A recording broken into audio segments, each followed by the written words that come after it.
Hey everyone, this lesson is on pheochromocytoma. In this lesson, we're going to talk about what you need to know for this condition, including the classic triad of symptoms, and we're also going to talk about the careful treatment and management of patients with this condition. So let's get started. Pheochromocytoma is a condition due to a catecholamine-secreting tumor, which is formed by chromaffin cells within the adrenal medulla.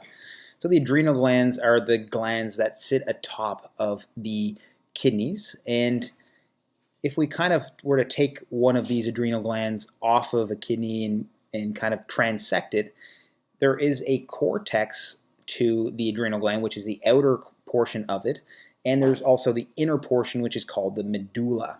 So the pheochromocytoma is a tumor of chromaffin cells inside the medulla. This is often a single tumor, and these tumors also have a malignant potential. So about 10% of pheochromocytomas are found to be malignant. They also have a similar presentation to paragangliomas, which originate from sympathetic nervous tissue, as opposed to pheochromocytomas, which originate from chromaffin cells. But the management and treatment are similar for both conditions. The etiology of pheochromocytoma is often idiopathic, so it's idiopathic in most cases, but there can be some genetic component to developing a pheochromocytoma. So any family history of individuals with pheochromocytoma would be important to know. Some of these genetic conditions include MEN2A and MEN2B, so those multiple endocrine neoplasia types syndromes, and also von Hippel-Lindau. So what is the pathophysiology of pheochromocytoma? So if we were to take a look at that transected adrenal gland again, we have the cortex on the outside, medulla on the inside, and in pheochromocytoma we've got a big tumor in the medulla, and that tumor is composed of chromaffin cells. Now chromaffin cells in and of themselves are important in the medulla of a normal adrenal gland because they produce some of the catecholamines like norepinephrine and epinephrine. But if we have a big tumor in there that is basically hypersecreting norepinephrine and epinephrine and smaller amounts of dopamine. And these catecholamines can then act on adrenergic receptors like alpha-1, alpha-2, beta-1, beta-2 receptors, etc. So with regards to alpha-1 receptor activation, alpha-1 receptors are located throughout the body in widespread areas. But what I want you to remember is alpha-1 receptor activation leads to vasoconstriction. So peripheral vascular system has a lot of alpha-1 receptors. Activation of these receptors leads to vasoconstriction and smooth muscle contraction. So when we have vasoconstriction, we get an increase in blood pressure. With regards to beta-1 receptor activation, beta-1 receptors are located within the heart. These lead to increased cardiac output, increased heart rate, and stroke volume. So we can get tachycardia. And beta-2 receptor activation is involved in smooth muscle relaxation in the respiratory system. And this is by no means a complete list of adrenergic receptors and their downstream effects, but I'll talk about more of these in a future lesson. So what are some of the signs and symptoms of pheochromocytoma? What I want you to remember is the classic triad of pheochromocytoma. The classic triad involves 1, an episodic pounding headache, 2, palpitations and tachycardia, and 3, diaphoresis. So those are the classic triad of pheochromocytoma: episodic pounding headache, palpitations and tachycardia, and diaphoresis. Some less common symptoms of pheochromocytoma include orthostatic hypotension, weight loss, polyuria and polydipsia, constipation, hyperglycemia and insulin resistance, papilledema, paroxysmal hypertension, cardiomyopathy that is similar to a Takotsubo's due to increased exposure to catecholamines. And what is important to recognize in patients with pheochromocytoma is that they can have triggers for some of their symptoms. Some of these triggers can include stress, exertion, anesthesia, abdominal pressure, and particular tyramine-containing foods like cheese, wine, etc. So how do we investigate whether a patient has pheochromocytoma or not?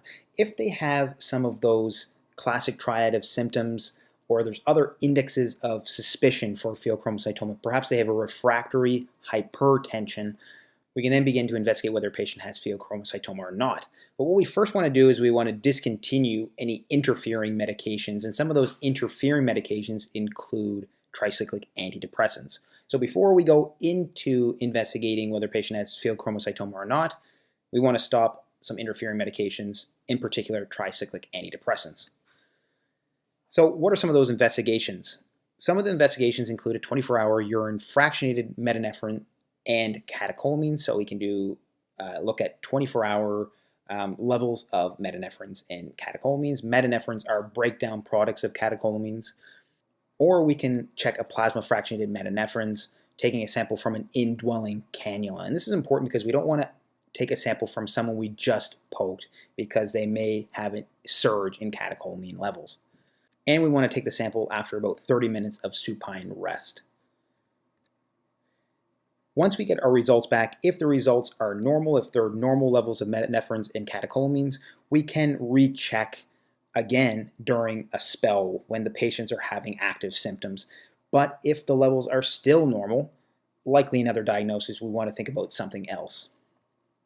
But if we get our results back and it shows metanephrines and catecholamines greater than or equal to about 2 times the upper limit of normal levels, then the next step is to localize the tumor using adrenal or abdo MRI or CT scan.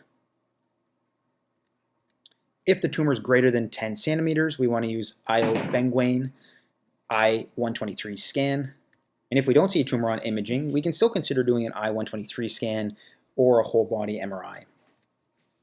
We also want to discuss genetic testing. So because it's associated with MEN2 syndromes and von Hippel-Lindau, we can look for that RET proto-oncogene in the MEN2 syndromes, and we could also look for a VHL mutation.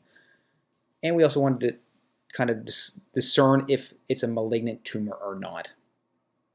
Once we've localized the pheochromocytoma, treatment involves surgical resection, and this is often curative. But before surgery, we have to do a couple of things. The first thing is we have to do preoperative alpha-adrenergic blockade. Then we want to do beta-adrenergic blockade in that order. So alpha-adrenergic blockade first, then beta-adrenergic blockade. Never beta-adrenergic blockade first. Alpha-adrenergic blockade involves about 10 to 14 days of therapy before surgery. We typically use phenoxybenzamine. And once we do phenoxybenzamine, we often do daily blood pressure monitoring. And by about the second to third day of alpha blockade, we want to get the patient to have a high sodium diet, generally greater than 5 grams of sodium per day, because the alpha blockade can lead to vasodilation and can often cause some drop in volume status. If it's required, we can move on to a long-term alpha-adrenergic blockade if it's longer than 10 to 14 days. And we generally would use a more selective alpha blocker like prazosin, terazosin, or doxazosin. And for perioperative management, we could use IV phentolamine. Once we achieve effective alpha-adrenergic blockade, we can move on to beta-adrenergic blockade. We use propranolol during the first day, then we often switch to a long-acting beta blocker. And for cases where the typical management doesn't work, we can use a catecholamine synthesis inhibitor like metyrosine. And again, this is only when other therapies are ineffective. I hope you found this lesson helpful. This was a lesson on pheochromocytoma. If you did find this lesson helpful, please like and subscribe for more lessons like this one. And also, don't forget to check out some of my other endocrinology content. Thank you so much, and I hope to see you next time.